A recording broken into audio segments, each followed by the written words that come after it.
After that is the rose. Now, this is something that has a deep kind of visceral memory within our bodies on some level. It does.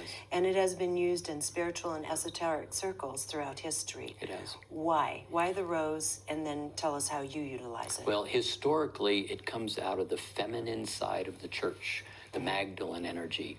And it goes right through that rose line, and it moves right through a particular aspect.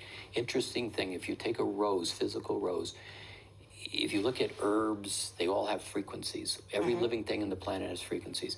Physical herbs have a frequency of kind of 0 to 50, and emotional herbs, etc.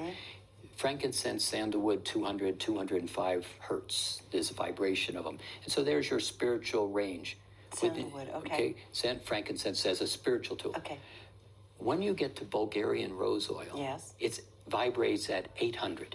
Wow. Not even close to the organic. I mean, I always knew it was a much finer, higher frequencies. It has amazing properties, but that's huge. Yeah, that's huge. Yeah. So how is that possible? Well, without trying to figure that piece out, a rose has an impact. And so one of the things that becomes very interesting about this rose, one choice of use of the rose, is when you use this concept of the rose, mental image picture. So if I said to you, can you create an image of a rose right out here? And so if you don't think you're clairvoyant, can you remember what a rose looks like? Just remember it. So the interesting thing about a rose is when you put it into an energetic field, its templated makeup will allow, it's a higher, faster frequency that will override a slower, duller frequency. It's remarkable watching this for 30 years. So I don't feel okay. I am upset about something, or I really would like to get something out of my reality.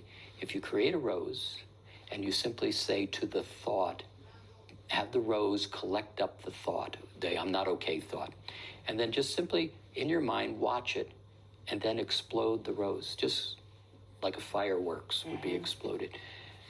Play with it just a little bit, and you're going to find the ability to clear patterns and thoughts. I can feel it. Right out of your space very, very rapidly. It's one of the core pieces of how do you transform a focal point by creating a physical construct of a higher frequency. Of a higher frequency thought. Well, that makes sense. I mean, years ago, I had this book of beautiful coffee table book of roses of every kind. Yeah. And that's how I started the day. And I did it only because it just made me feel so good. And it would start the day with a very high range of feelings and thoughts, though I wasn't doing it for that reason. I was doing it because I liked it. Sure. But so why did you like it? Exactly. So we know this. Yes, exactly. It's internal. It's very much part of this internal guidance system right here. So here, let me give you another use for the rose, which becomes really invaluable. When you're playing in past, present, future, and you're not playing in the center of your head, and you know this, how many times in your life have you been affected by other people's thoughts and emotions? So if I said to you, where do you start and stop in this life? Now, it's an irrelevant question in real terms, and it's inaccurate. But there's a place that we call the aura. And so that aura on you starts and stops right here. What happens is when you don't pay attention to that, and I say, oh, I don't like you because my thought passes right into your field, vice versa.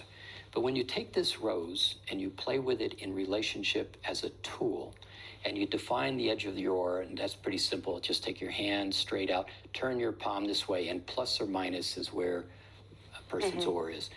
If you take this rose and you put it right on the edge of the aura, and bring your attention, all of your energy to this side, and look through the rose, and you basically decide that from here, the rose, to here is me.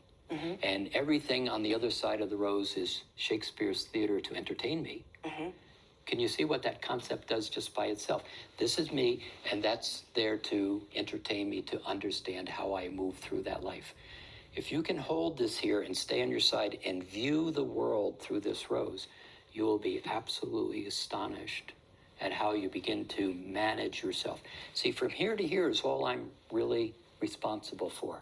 Everything out there is how I choose to move around within my responsibility. And this, what you just mentioned is a really big part of this. The word selfish. has certainly been demonized. It has a very negative Sure, connotation sure. in the way it's used with us as children and throughout our lives, and accusations of each other.